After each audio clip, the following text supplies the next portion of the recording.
రాజన్న సిరిసిల్ల జిల్లా ప్రజల్లో దేశభక్తిని, చైతన్యాన్ని పెంపొందించడం కోసం హర్ఘర్ తిరంగా ర్యాలీని ఏర్పాటు చేశామని రాజన్న సిరిసిల్ల జిల్లా బిజెపి జిల్లా అధ్యక్షుడు రెడ్డబోయిన గోపి అన్నారు.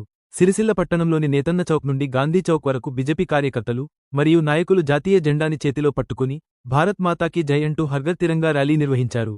ఈ సందర్భంగా జిల్లా అధ్యక్షుడు గోపి మాట్లాడుతూ, స్వాతంత్ర్యం వచ్చి 78 సంవత్సరాలు పూర్తి చేసుకుని 79వ స్వాతంత్ర దినోత్సవం సందర్భంగా దేశ ప్రజల్లో చైతన్యాన్ని, దేశభక్తిని నింపడం కోసం మరియు ప్రతి ఇంటిపై జాతీయ జెండా ఎగరవేద్దాం, దేశభక్తిని చాటుకుందామంటూ హర్ ఘర్ తిరంగా ర్యాలీని పట్టణంలో నిర్వహించామని అన్నారు.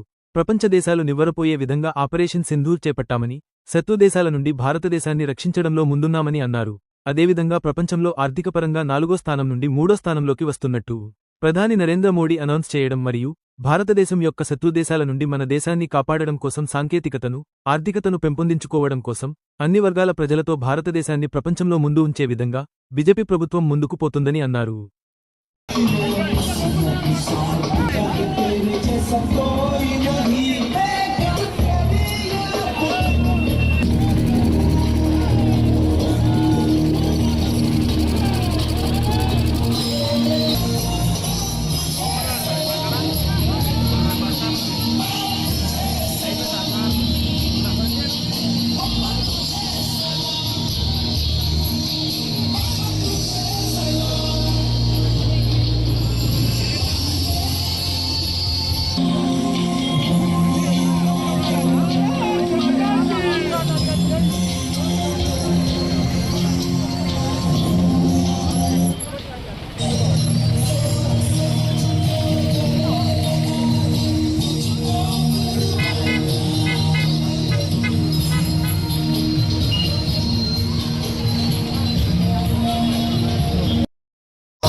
ఈరోజు స్వాతంత్రం వచ్చి 78 సంవత్సరాలు సంపూర్ణం చేసుకొని 79వ స్వాతంత్ర దినోత్సవం సందర్భంగా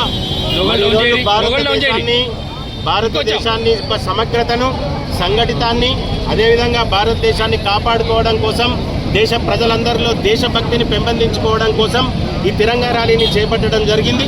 మరి హర్ ఘర్ తిరంగా ర్యాలీలో భాగంగా ఈరోజు చైతన్యాన్ని, భారత యొక్క దేశభక్తిని పెంపొందించడానికి ముందస్తుగా 15 ఆగస్టు కంటే ముందస్తుగా ఈ కార్యక్రమాన్ని చేయడం జరుగుతుంది.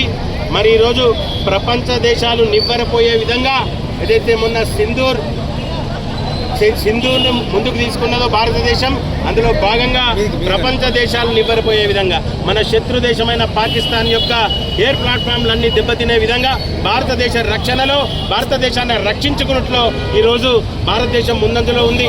అదే రకంగా ఆర్థిక విధంగా ప్రపంచంలో చూస్తే 4వ స్థానం నుండి 3వ స్థానం వరకు మనం ఖచ్చితంగా వస్తామని దేశ ప్రధాని స్వతహాగా వారు అనౌన్స్ చేయడం, చాలా నుండి మనం కాపాడుకోవడం కోసం సాంకేతికతను, అదేవిధంగా ఆర్థికతను, అదే విభక్తిని, అదేవిధంగా ఈ దేశంలో యొక్క అన్ని వర్గాల సంఘటితాన్ని కోరుకుంటూ ఈ భారతదేశాన్ని ప్రపంచంలో ముందుకు తీసుకునే విధంగా శత్రు ఎవడైనా, వాడెంత బలిమి వాడైనా విద్రోహుల నెల్లదివి విజయం సాధించే రకంగా భారతదేశాన్ని ప్రపంచంలో ఈ విశ్వవిఖ్యాతగా నిలబెట్టే కార్యక్రమాన్ని ఈరోజు కేంద్ర ప్రభుత్వం నరేంద్ర మోడీ గారి ఆధ్వర్యంలో తీసుకున్నది కనుక దీన్ని అందరూ విజయవంతం చేయాల్సిందిగా కోరుతున్నాం. భారత్ మాతాకి జై.